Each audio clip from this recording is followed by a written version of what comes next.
اس حصے میں آپ سنیں گے بت پرستی اور شرک کی ابتدا کب اور کیسے ہوئی، نوح علیہ السلام کا نام و نسب اور قرآن مجید میں تذکرہ، نوح علیہ السلام کی قوم کو دعوت توحید، قوم کی ہٹ دھرمی اور مومنین کا استہزاء، 950 سال کی بے مثال جد و جہد کے باوجود قوم کا عذاب پر اصرار، نوح علیہ السلام کی قوم کے خلاف بد دعا اور اللہ کی طرف سے کشتی بنانے کا حکم، نوح علیہ السلام کا بیٹے سے مکالمہ اور بیٹے کی غرقابی، نوح علیہ السلام اور ان کی قوم کو شکرانے کا حکم، نوح علیہ السلام کی اولاد کتنی تھی، طوفان کے بعد آپ کتنی دیر زندہ رہے اور کہاں فوت ہوئے، جامع اور مفصل تذکرہ۔ تو آئیے سنتے ہیں دارالسلام اسٹوڈیو لاہور پاکستان سے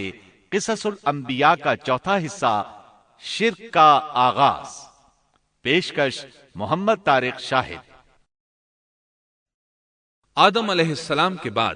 1000 سال تک توحید پر قائم رہنے کے بعد ان لوگوں میں بت پرستی اس طرح شروع ہوئی کہ ان برے لوگوں میں بعض نیک لوگ بھی تھے۔ یہ برے لوگ ان نیک لوگوں سے بہت محبت کرتے تھے اور ان سے تقرب حاصل کرتے تھے، ان کی شان میں بہت مبالغہ کرتے تھے، جیسا کہ آج کل بعض لوگ علماء اور صالحین کی مدح سرائی میں زمین و آسمان کے قلابے ملاتے ہیں۔ یہی چیز بعد میں شرک کا ذریعہ بنی۔ امام بخاری رحمۃ اللہ علیہ نے سورہ نوح آیت 23 میں اللہ کے فرمان وَقَالُوا لَا تَذَرُنَّ آلِهَتَكُمْ وَلَا تَذَرُنَّ وَدًّا وَلَا سُوَاعًا وَلَا يَغُوثَ وَيَعُوقَ وَنَسْرًا، اور انہوں نے کہا کہ ہرگز اپنے معبودوں کو نہ چھوڑنا اور نہ ود اور سوا اور یغوث اور یعوق اور نصر کو چھوڑنا۔ کی تفسیر کرتے ہوئے ابن عباس رضی اللہ عنہما سے روایت کی ہے، وہ فرماتے ہیں کہ یہ نوح علیہ السلام کی قوم کے بعض نیک آدمیوں کے نام ہیں۔ جب وہ فوت ہو گئے تو شیطان نے ان کی قوم کے دل میں یہ بات ڈال دی کہ جہاں وہ حضرات بیٹھا کرتے تھے وہاں ان کے بت بنا کر رکھ دو اور ان کو وہی نام دو جو ان بزرگوں کے تھے۔ انہوں نے ایسا ہی کیا اور پتھر کے بت بنا کر ان کے نام ان بزرگوں والے رکھ دیے۔ اس وقت تو بتوں کی پوجا نہ ہوئی، لیکن جب یہ لوگ فوت ہو گئے اور علم مٹ گیا تب ان کی پوجا ہونے لگی۔ ابن عباس رضی اللہ عنہما فرماتے ہیں نوح علیہ السلام کی قوم کے یہی بت بعد میں عرب میں پوجے گئے، اور اللہ تعالی کے فرمان وَقَالُوا لَا تَذَرُنَّ آلِهَتَكُمْ وَلَا تَذَرُنَّ وَدًّا وَلَا سُوَاعًا وَلَا يَغُوثَ وَيَعُوقَ وَنَسْرًا کا یہی مطلب ہے، یعنی ان نیک بزرگوں کے بت بنا لیے گئے اور آہستہ آہستہ ان کی پوجا شروع کر دی گئی، اور سب لوگوں نے ایک اللہ کی عبادت سے انکار کر دیا۔ نوح علیہ السلام اکیلے اس دنیا میں موحد اور توحید پرست باقی رہ گئے۔ نوح علیہ السلام کا نسب کچھ یوں ہے: نوح بن لامک بن متو شلح بن ادریس۔ اس طرح ادریس علیہ السلام ان کے پردادا ہوئے۔ اس وقت لوگوں کی عمریں بہت طویل ہوتی تھیں، اس لیے ہم کہہ سکتے ہیں کہ ادریس علیہ السلام کئی 100 سال زندہ رہے اور نوح علیہ السلام 1000 سال سے بھی زیادہ عرصہ زندہ رہے۔ عمریں لمبی ہونے کی وجہ سے ادریس علیہ السلام اور نوح علیہ السلام کے درمیان کافی مدت بنتی ہے، اور اسی مدت کے دوران کفر و شرک نے زور پکڑا اور بتوں کی عبادت شروع ہو گئی۔ تب اللہ تعالیٰ نے نوح علیہ السلام کو زمین میں مبعوث فرمایا۔ ابن عباس رضی اللہ عنہما سے روایت ہے کہ نبی صلی اللہ علیہ وسلم نے فرمایا آدم علیہ السلام اور نوح علیہ السلام کے درمیان 10 قرن تھے۔ ایک قرن 100 سال کا ہوتا ہے۔ آدم علیہ السلام کے 1000 سال بعد تک لوگ توحید پر قائم رہے، پھر آہستہ آہستہ شیطان نے انہیں شرک کے راستے پر ڈال دیا، شرک عام ہو گیا، ایک اللہ کی عبادت بالکل ختم ہو کر رہ گئی۔ تب اللہ نے نوح علیہ السلام کو مبعوث فرمایا، انہوں نے اللہ کی طرف دعوت دی، انہوں نے بہت مشقت اٹھائی، جیسا کہ سورہ نوح میں اللہ فرماتے ہیں بسم اللہ الرحمن الرحیم الرحيم إنا أرسلنا نوحا إلى قومه أن أنذر قومك من قبل أن يأتيهم عذاب أليم قال يا قوم إني لكم نذير مبين أن اعبدوا الله واتقوه وأطيعون يغفر لكم من ذنوبكم ويؤخركم إلى أجل مسمى إن أجل الله إذا جاء لا يؤخر لو كنتم تعلمون اللہ تعالیٰ بخشش اور رحم کرنے والے کے نام سے شروع کرتا ہوں۔ یقیناً ہم نے نوح کو ان کی قوم کی طرف بھیجا کہ اپنی قوم کو ڈراؤ اور خبردار کر دو اس سے پہلے کہ ان کے پاس دردناک عذاب آ جائے۔ نوح نے کہا، اے میری قوم، میں تمہیں صاف صاف ڈرانے والا ہوں کہ تم اللہ کی عبادت کرو اور اس سے ڈرا کرو اور میرا کہنا مانو، تو وہ تمہارے گناہ بخش دے گا اور تمہیں ایک وقت مقررہ تک چھوڑ دے گا۔ یقیناً اللہ کا وعدہ جب آ جاتا ہے تو موقوف نہیں ہوتا، کاش تمہیں سمجھ ہوتی۔ نوح علیہ السلام تبلیغ کے سلسلے میں سخت محنت کرتے، دن رات لوگوں کے گھروں اور ان کے اجتماعات میں جا جا کر انہیں دعوت دیتے۔ آپ انہیں اعلانیہ اور پوشیدہ طور پر دعوت دیتے، یہاں تک کہ دعوت دیتے دیتے انہیں 950 سال گزر گئے، لیکن سوائے چند لوگوں کے کوئی ایمان نہ لایا۔ تب انہوں نے اللہ سے دعا کی، اے میرے اللہ، میں نے اپنی قوم کو دن رات تیری طرف بلایا، لیکن میرے بلانے سے یہ اور زیادہ بھاگنے لگے۔ انہوں نے اپنے کانوں میں انگلیاں ٹھونس لیں، اپنے اوپر کپڑے اوڑھ لیے اور کہنے لگے، ہم تیری شکل دیکھنا نہیں چاہتے۔ میرے اللہ، یہ لوگ تیری باتیں سننا پسند نہیں کرتے۔ میں نے پھر بھی ان سے کہا، اپنے مالک سے بخشش طلب کرو، وہ بڑا بخشنے والا ہے۔ اس وقت نوح علیہ السلام کی قوم میں ایک بادشاہ تھا، وہ بہت مغرور تھا۔ وہ قوم سے کہنے لگا، نوح کی باتوں پر کان نہ دھرنا اور نہ اس سے بحث کرنا، یہ جو کرتا ہے اسے کرنے دو، تم اپنے بتوں کی پوجا پر ڈٹے رہو۔ چنانچہ لوگوں نے نوح علیہ السلام کی باتوں کی طرف سے کان بند کر لیے، اپنے بادشاہ کی بات پر عمل کرنے لگے۔ تب نوح علیہ السلام نے اللہ سے فریاد کی، اے پروردگار، یہ میرا کہنا نہیں مانتے، ان لوگوں کی سنتے ہیں جن کی اولاد اور مال نے انہیں فائدہ تو نہ دیا، الٹا نقصان پہنچایا، اور انہوں نے میرے ساتھ بڑا داؤ کیا، یعنی دوسروں کو میرے درپے کر دیا، خود بھی مجھے ستانے میں کوئی کسر نہ چھوڑی، اور آپس میں ایک دوسرے سے کہنے لگے، اپنے دیوتاؤں کو نہ چھوڑنا، نہ ود اور نہ سوا اور نہ یغوث اور نہ یعوق اور نہ نصر کو چھوڑنا۔ ان لوگوں نے بہت سے لوگوں کو گمراہ کر ڈالا، اور پروردگار تو ایسا کر کہ یہ ظالم اور زیادہ گمراہ ہو۔ اس طرح نوح علیہ السلام نے 950 سال دن رات لوگوں کو اللہ کی طرف بلایا، لیکن اتنے طویل عرصہ میں صرف 80 کے قریب لوگ مسلمان ہوئے، اور ان ایمانداروں کی اکثریت فقراء، مساکین، ناتواں اور غلام قسم کے لوگوں پر مشتمل تھی، جن کی معاشرے میں کوئی حیثیت نہیں ہوتی۔ مشکل سے 10 ایماندار ایسے ہوں گے جو شرف و جاہ کے مالک ہوں گے۔ چنانچہ نوح علیہ السلام کے مغرور سرداروں نے جب اس صورتحال کو دیکھا تو اکٹھے ہو کر نوح علیہ السلام کے پاس آئے اور کہنے لگے، اے نوح، ہم چاہتے ہیں تیری باتیں سنیں اور لوگوں کو بھی تیری باتیں سننے کی ترغیب دیں اور سب تجھ پر ایمان لے آئیں، لیکن اس سے پہلے ہماری ایک شرط ہے، یہ کہ آپ کے حلقے میں جو یہ ذلیل اور حقیر لوگ آ گئے ہیں انہیں دھکے دے کر اپنے پاس سے نکال دے، اس لیے کہ ہم اپنی قوم کے سردار، چودھری اور مقام و مرتبے والے لوگ ہیں، اس لیے ہم ان فقیر لوگوں کے پاس نہیں بیٹھ سکتے۔ اگر آپ انہیں نکال دیتے ہیں تو ہم ایمان لے آئیں گے۔ اللہ تعالیٰ نے نوح علیہ السلام کی قوم کے ان سرداروں کی تردید سورہ ہود آیات 27 تا 31 میں کی ہے۔ اللہ تعالیٰ فرماتے ہیں، فقال الملأ الذين كفروا من قومه ما نراك إلا بشرا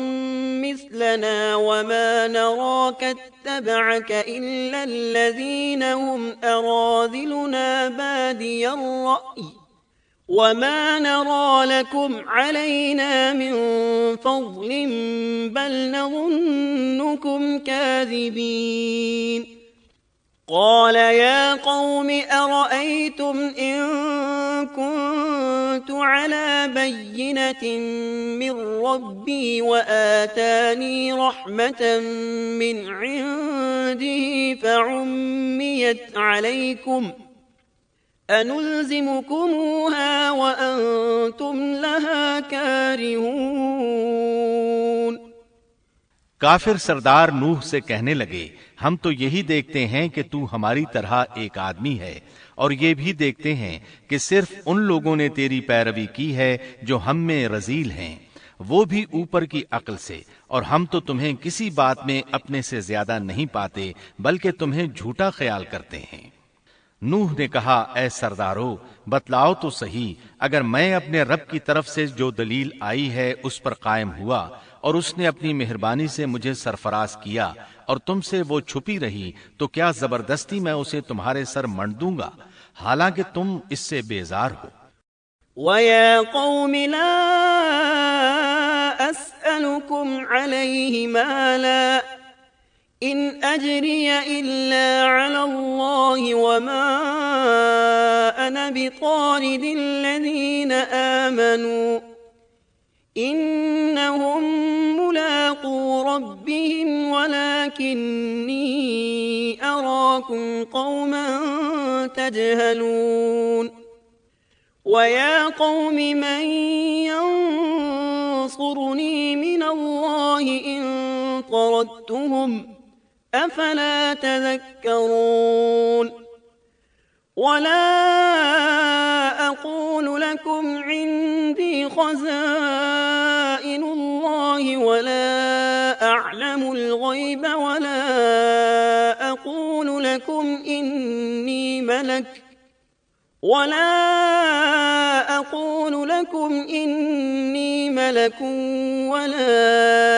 أَقُولُ لِلَّذِينَ تَزْدَرِي أَعْيُنُكُمْ لَن يُؤْتِيَهُمُ اللَّهُ خَيْرًا اللَّهُ أَعْلَمُ بِمَا فِي أَنفُسِهِمْ إِنِّي إِذًا لَّمِنَ الظَّالِمِينَ۔ میری قوم والو میں تم سے اس پر کوئی مال نہیں مانگتا، میرا ثواب تو صرف اللہ تعالیٰ کے ہاں ہے، نہ میں ایمانداروں کو اپنے پاس سے نکال سکتا ہوں، انہیں اپنے رب سے ملنا ہے، لیکن میں دیکھتا ہوں کہ تم لوگ جہالت کی بات کر رہے ہو۔ میری قوم کے لوگوں اگر میں ان مومنوں کو اپنے پاس سے نکال دوں تو اللہ کے مقابلے میں میری مدد کون کر سکتا ہے؟ کیا تم کچھ بھی غور و فکر نہیں کرتے؟ میں تم سے یہ نہیں کہتا کہ میرے پاس اللہ کے خزانے ہیں اور میں غیب کا علم بھی نہیں رکھتا، نہ میں یہ کہتا ہوں کہ میں کوئی فرشتہ ہوں، نہ میرا یہ قول ہے کہ جن پر تمہاری نگاہیں ذلت سے پڑ رہی ہیں اللہ تعالیٰ انہیں کوئی نعمت دے گا ہی نہیں، ان کے دل میں جو ہے اللہ اسے بخوبی جانتا ہے، اگر میں ایسی بات کہوں تو یقیناً میرا شمار ظالموں میں سے ہوگا۔ اس پر نوح علیہ السلام کی قوم اور اکڑ گئی اور وہ کہنے لگے اے نوح بس بہت ہو گیا، تو نے ہمیں بہت ڈرا دھمکا دیا، اب اگر تو سچا ہے تو جس چیز کا وعدہ تو ہم سے کرتا تھا اس کو لے آ۔ نوح علیہ السلام نے ان کی بات سن کر کہا عذاب لانا تو اللہ کا کام ہے، اللہ کو کوئی عاجز نہیں کر سکتا، اور جب اس کا عذاب آ جائے گا تو کوئی بھاگ نہیں سکے گا۔ اس کے بعد نوح علیہ السلام کی قوم کا ان سے آمنا سامنا ہوا تو انہوں نے ان سے کہا اے میری قوم اگر تم پر یہ گراں گزرتا ہے کہ میں تم میں رہتا ہوں اور تمہیں اللہ کی باتیں سنا رہا ہوں، تم اس سے چڑھتے ہو اور مجھے نقصان پہنچانے کے درپے رہتے ہو تو سنو میں صاف کہتا ہوں مجھے تمہارا کوئی خوف نہیں، تمہاری کوئی پرواہ نہیں، تم سے جو ہو سکے کر گزرو، میرا جو بگاڑ سکتے ہو بگاڑ لو، تم اپنے شریکوں اور جھوٹے معبودوں کو بھی بلا لو، اور مل جل کر مشورے کر کے بات کھول کر پوری قوت کے ساتھ مجھ پر حملہ کرو۔ تمہیں قسم ہے تم میرا جو بگاڑ سکتے ہو بگاڑ لو، اس میں کوئی کسر اٹھا نہ رکھو، مجھے بالکل مہلت نہ دو، اچانک مجھے گھیر لو، میں بالکل بے خوف ہوں، اس لیے کہ تمہارے راستے کو میں باطل جانتا ہوں، میں حق پر ہوں، حق کا ساتھی اللہ ہوتا ہے، میرا بھروسہ اسی عظیم ذات پر ہے، مجھے اس کی قدرت کی بڑائی معلوم ہے۔ نوح علیہ السلام نے واضح الفاظ میں اپنی قوم کو چیلنج دیا، لیکن کسی میں طاقت نہ ہوئی کہ وہ نوح علیہ السلام کا مقابلہ کر سکے، چنانچہ کہنے لگے اسے چھوڑ دو، یہ مجنون اور بے وقوف ہے، نعوذ باللہ۔ بہرحال معاملہ اسی طرز پر چلتا رہا، یہاں تک کہ سال ہر سال گزر گئے لیکن کوئی مسلمان نہ ہوا۔ پھر پہاڑ پر رہنے والے لوگ روز بروز برائی میں ترقی کرتے چلے گئے، اور جو لوگ شروع میں ایمان لائے تھے ان کے علاوہ اور کوئی شخص ایمان نہ لایا۔ نوح علیہ السلام انہیں مسلسل دعوت دیتے رہے مگر بے اثر، یہاں تک کہ اللہ تعالیٰ نے نوح علیہ السلام کی طرف وحی کی کہ اب کوئی شخص ایمان نہیں لائے گا۔ اللہ تعالیٰ سورہ ہود میں فرماتے ہیں وَأُوحِيَ إِلَى نُوحٍ أَنَّهُ لَن يُؤْمِنَ مِن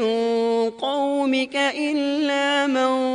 قَدْ آمَنَ فَلَا تَبْتَئِسْ بِمَا كَانُوا يَفْعَلُونَ۔ نوح کی طرف وحی کی گئی کہ آپ کی قوم میں سے جو ایمان لا چکے ہیں ان کے سوا اور کوئی اب ایمان نہیں لائے گا، پس آپ ان کے کاموں پر غمگین نہ ہوں۔ مطلب یہ تھا کہ آپ غم نہ کریں، اللہ کا حکم اب پورا ہونے والا ہے۔ غور فرمائیں، نوح علیہ السلام کے جذبے کو دیکھیے، مسلسل 950 سال تک دعوت دیتے رہے، لوگ انہیں جھٹلاتے رہے لیکن پھر بھی ان سے نا امید نہ ہوئے۔ اب جب کہ اللہ کی طرف سے وحی آ گئی کہ ان میں سے اور کوئی ایمان نہیں لائے گا اور کسی میں طاقت نہیں کہ انہیں ہدایت عطا فرمائے، تو نوح علیہ السلام نا امید ہو گئے اور انہوں نے اپنی قوم پر بد دعا کی۔ اس کا ذکر اللہ تعالیٰ نے سورہ نوح آیات 26 تا 28 میں کیا ہے۔ وَقَالَ نُوحٌ رَبِّ لَا تَذَرْ عَلَى الْأَرْضِ مِنَ الْكَافِرِينَ دَيَّارًا إِنَّكَ إِن تَذَرْهُمْ يُضِلُّوا عِبَادَكَ وَلَا يَلِدُوا إِلَّا فَاجِرًا كَفَّارًا رَبِّ اغْفِرْ لِي وَلِوَالِدَيَّ وَلِمَن دَخَلَ بَيْتِيَ مُؤْمِنًا وَلِلْمُؤْمِنِينَ وَالْمُؤْمِنَاتِ وَلَا تَزِدِ الظَّالِمِينَ إِلَّا تَبَارًا۔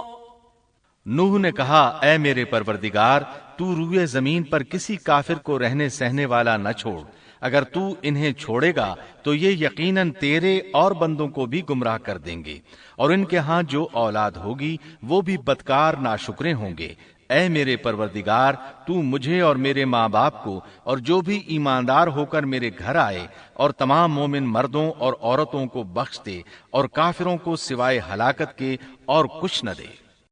اللہ تعالیٰ فرماتے ہیں کہ جب نوح علیہ السلام نے ہمیں مدد کے لیے پکارا تو پھر ہم نے اس کی مدد کی اور اسے ایک بڑی کشتی بنانے کی وحی کی، لیکن نوح علیہ السلام نہیں جانتے تھے کہ وہ اتنی بڑی کشتی کیسے بنائے، اور نہ ہی وہ بڑھئی تھے کہ اس کام سے واقف ہوتے۔ اس لیے اللہ تعالیٰ نے ان کی طرف یہ وحی کی کہ ہماری آنکھوں کے سامنے اور ہماری وحی کے مطابق ایک کشتی تیار کرو۔ اللہ نے وحی کے ذریعے ان کی رہنمائی کی کہ وہ اس طرح کریں، اور مزید تعلیم کے لیے جبرائیل علیہ السلام کو بھیج دیا۔ وہ انہیں بتلاتے گئے کہ اس طرح کشتی تیار کرو۔